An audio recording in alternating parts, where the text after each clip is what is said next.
ce jour, la Fédération des syndicats de l'administration publique de la CSTD, Centrale syndicale des travailleurs debout, a tenu son congrès constitutif. Un congrès au cours duquel des résolutions sont prises pour soulager les problèmes qui piétinent le système syndical béninois. Le premier secrétaire général de la CSTD met l'accent sur les conditions des travailleurs de l'administration publique sous le régime de la rupture. C'est avec un immense plaisir que nous nous retrouvons ce matin à l'occasion du congrès constitutif de la Fédération des syndicats de l'administration publique de la CSTD, la FESINAP CSTD, qui, faut-il encore le souligner, contribuera à la résolution des nombreux maux qui minent le système syndical béninois. Depuis 2016, les travailleurs de l'administration publique ont connu des désarrois et des troubles intérieurs. Pour nous qui sommes libres et présents en ces lieux, il a fallu en somme nous mettre en règle avec un sort trop généreux. Nous ne disons pas que le syndicalisme doit être au-dessus de tout. C'est un moyen d'émouvoir le plus grand nombre d'hommes en leur offrant une image privilégiée de souffrance et des joies communes. Il nous oblige donc à ne pas s'isoler en nous soumettant à la vérité la plus humble et la plus universelle en avouant notre ressemblance avec tous. Ce que vivent les travailleurs de l'administration publique est simplement de la torture morale. Le syndicalisme est le social. Ce n'est pas obligatoirement le socialisme et encore moins le communisme. Tout s'écroule autour de nous, chers camarades. L'administration publique est désarticulée et dépiécée. La gouvernance sous la rupture a ruiné l'espoir du travailleur béninois. La logique en 7 ans de la rupture n'est rien d'autre que la vente de la peur aux travailleurs. La règle n'est rien d'autre que le licenciement, la suspension, la radiation et que sais-je encore. Chaque régime sans doute se croit voué à défaire le Bénin depuis 1960. La rupture sait pourtant qu'elle ne le fera pas, mais la tâche de la CSTD est peut-être plus grande et consiste à empêcher que l'administration publique se défasse. Depuis 2016, les travailleurs de l'administration publique subissent une gouvernance de dilapidation de nos maigres ressources limitées. Comment comprendre que des directions soient subitement transformées en des agences et dont les chefs de ces agences sont à des millions comme salaire mensuel, qu'au même moment, leurs supérieurs hiérarchiques, qui sont des directeurs de cabinet, gagnent moins que ces derniers? Ce constat s'observe dans tous les domaines de l'administration publique. Ce n'est plus de la bonne gouvernance. Le chef de l'État doit faire cesser immédiatement toutes les activités de ces agences budgétivores afin d'économiser et donner à manger à son peuple qui meurt de faim depuis 2016. Car il faut un temps pour serrer la ceinture et il faut aussi commencer par manger. Maintenant, nous avons faim.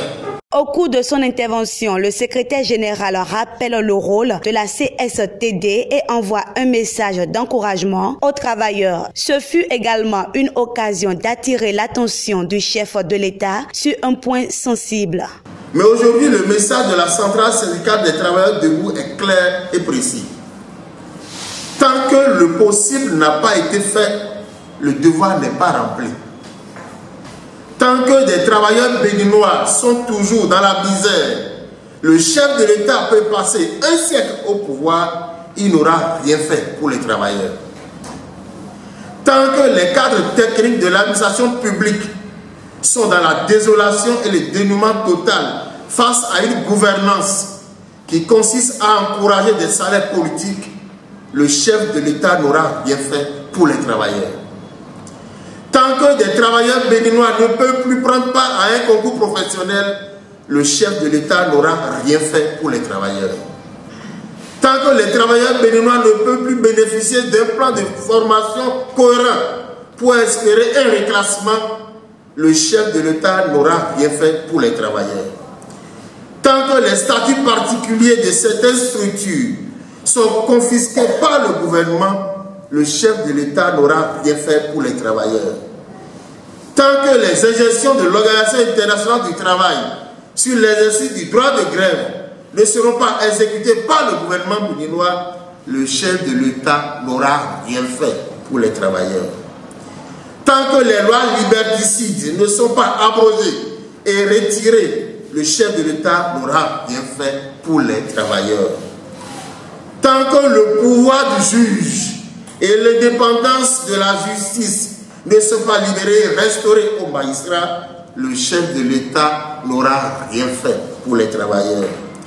Tant que les magistrats sont soumis et aux ordres, le chef de l'État n'aura rien fait pour les travailleurs.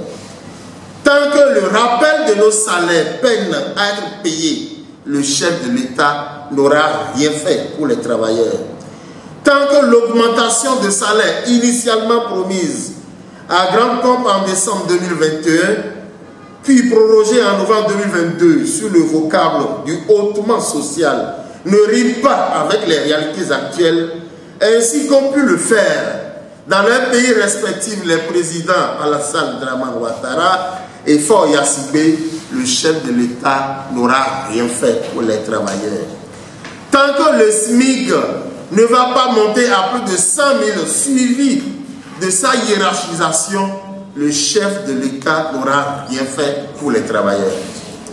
Tant que les droits acquis des travailleurs ne vont pas être restaurés, le chef de l'État n'aura rien fait pour les travailleurs.